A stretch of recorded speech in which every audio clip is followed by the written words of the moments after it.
Ladies and gentlemen, my name's Stryftek, and I'm here to ask and answer one simple question. Is it worth your time? On trial today, Cronos, The New Dawn. Made by Bloober Team, this is the studio behind Layers of Fear, Observer, Blair Witch, the Silent Hill 2 remake, and a few others. Cronos is a third-person sci-fi survival horror game, and if you've seen the trailers, yeah, it looks a lot like DeadSpace. But we've been through this before. Remember Callisto Protocol? Yeah. So, I held back my anticipation and tried to walk into this game with a fresh perspective. But then you do the stomp, and it's the same stomp from DeadSpace. And then you go pick up an item and it's the same noise as DeadSpace. Okay, in my mind they sounded the same, but when I went back to record this footage, I realized they're not that close. So is this DeadSpace by Team Bloober? Kind of. It doesn't reach the same heights as the original did, but at least it doesn't crash and burn. Let's talk about it. You play as the Traveler. Welcome to the location, Traveler.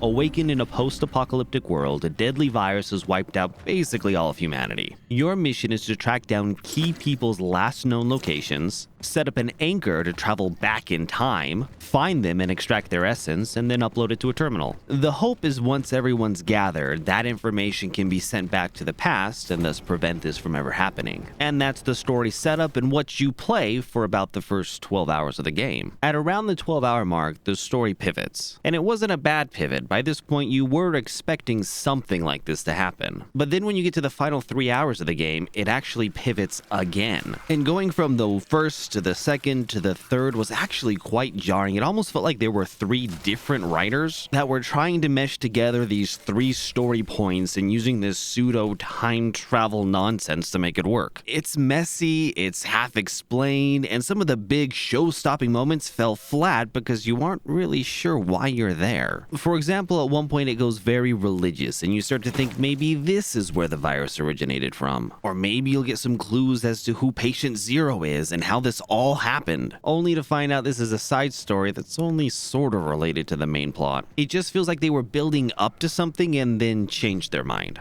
But the biggest problem with the entire story is that you don't matter. For 90% of the game, you're just a traveler, a replaceable nobody. If you die, another one would wake up and take your place. You have no connection to the people, the world, or even the mission. That is, until you get to those last 3 hours. That's when things start to get interesting and you get pulled in and you start to feel emotionally grounded in the story. Connections are made, storylines are connected, and you sit there and wonder, what have I been doing for the past 14 hours? How was this not part of everything sooner? What they needed to do is take that story from the last 3 hours, decondense it, and start sprinkling it in earlier. Start giving you clues, threads of connection that slowly solidify themselves into emotional ties back to the story. Not only will the player be more invested as to what's going on, but give more opportunities to dial up that horror factor, something that this game is severely lacking.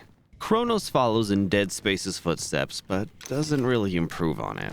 And honestly, it's a step backwards, if anything. My biggest complaint with DeadSpace was how slow and uncoordinated your character felt. With no ability to sidestep, dodge, or even block, it always felt like you were moving through molasses. And it's the same here. Now, you might say it's because of their big, bulky armor they're wearing. If that's the case, I'd expect my punches and stomps not to hit like wet noodles.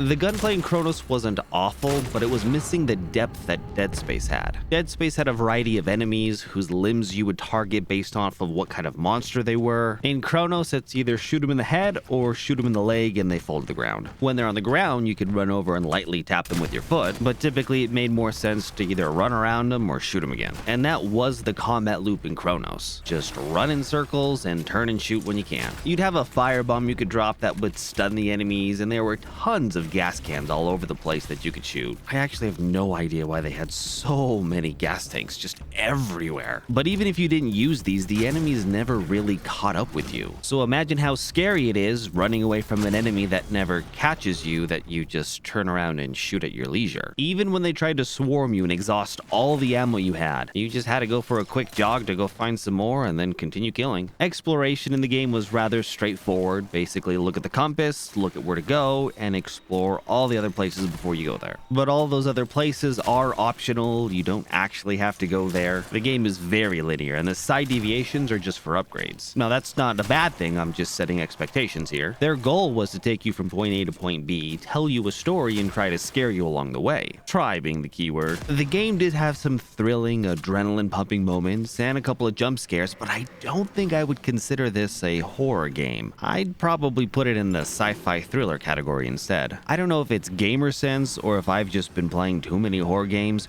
but when you walk into a room and look around, you can tell which of the bodies are going to get up when you touch the switch at the other side of the room. So it's not a surprise when it happens.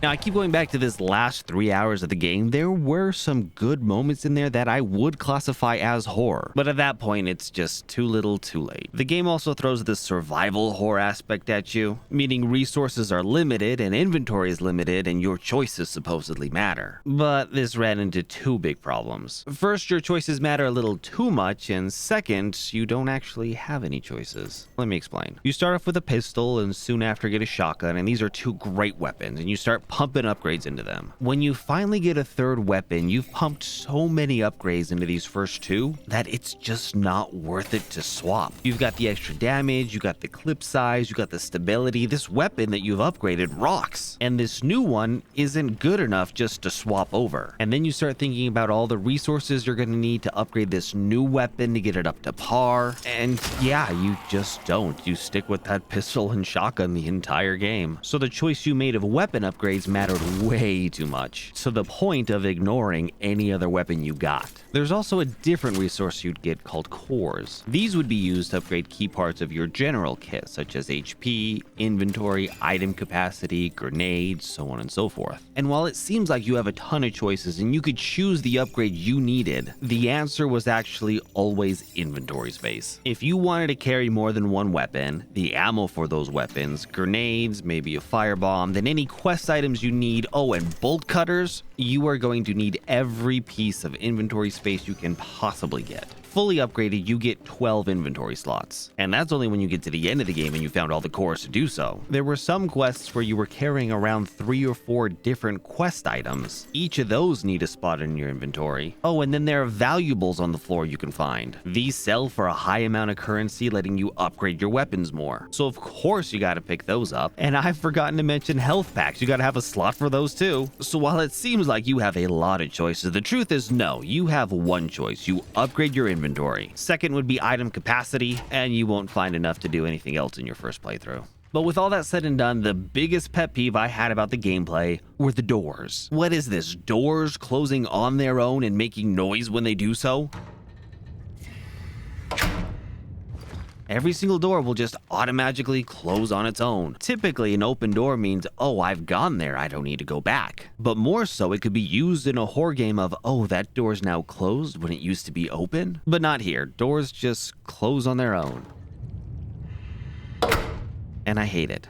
One thing the game has going for it was how good it looks. Now, I do wish they introduced a little bit more color to this grayscale motif, but this is probably what an apocalyptic world would look like. They also use this beautiful environment to help tell their story. There is a lot of story just lying around, pamphlets and items just hiding in plain sight, and then even full stories. There was an optional sort of side area you could go to where you found a traveler and a little boy, and there were paintings all over the wall and a body on the floor, and nothing was said, but you knew exactly what happened. All of this for a game that isn't overly demanding. Digital Foundry, as per usual, did a far deeper look into this, but for the most part, we got a decently optimized game across all platforms. And one thing I absolutely loved about this was sitting around for about 5 minutes at the beginning and letting all the shaders load. That might seem like a strange thing, but far too often these days, you get all this shader lag in games, so the first time an explosion happens or the first time a texture comes up, the game will have this stutter. Now, with these great graphics, we did get a soundtrack that did a great job of keeping you immersed. Now, when I say soundtrack, I'm actually meaning just the general noise of the level you're in.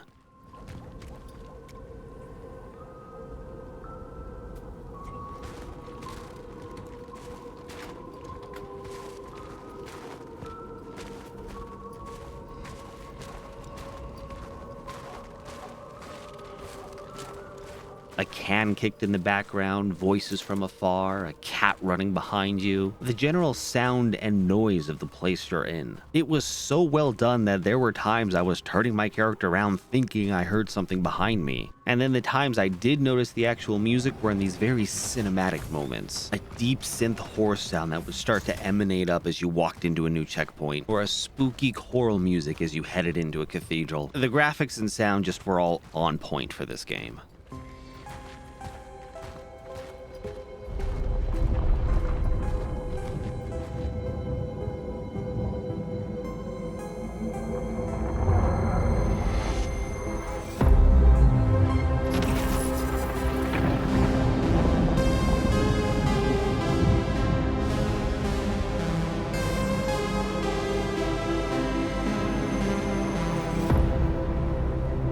So, is it worth your time? A single playthrough took me about 17 hours. Now, while subsequent ones could be done, there are about 3 different endings, I had no desire to do so. At $60 full price, that means my time spent was about $3.50 an hour, which typically is not a bad ratio, but the game fell so flat for me that I can't seem to recommend it at this price point. If this was, say, $40, I'd be saying here are the caveats, but yeah, this is worth your time. At $60, I hesitate. At this point, I'd say put it on your wish list and wait for a Steam sale. This wasn't the DeadSpace we were looking for, but it was close. Maybe I need to replay DeadSpace and see if it's as good as I remember. My name is Stryftek and thank you for watching. If you had any thoughts about this widescreen format, please jump down into the comments and tell me. I'm experimenting with monitors and sizes right now, and I'm just trying to figure out what fits best. And of course, like and subscribe so that other people can find me, and I'll see you next time on Is It Worth Your Time?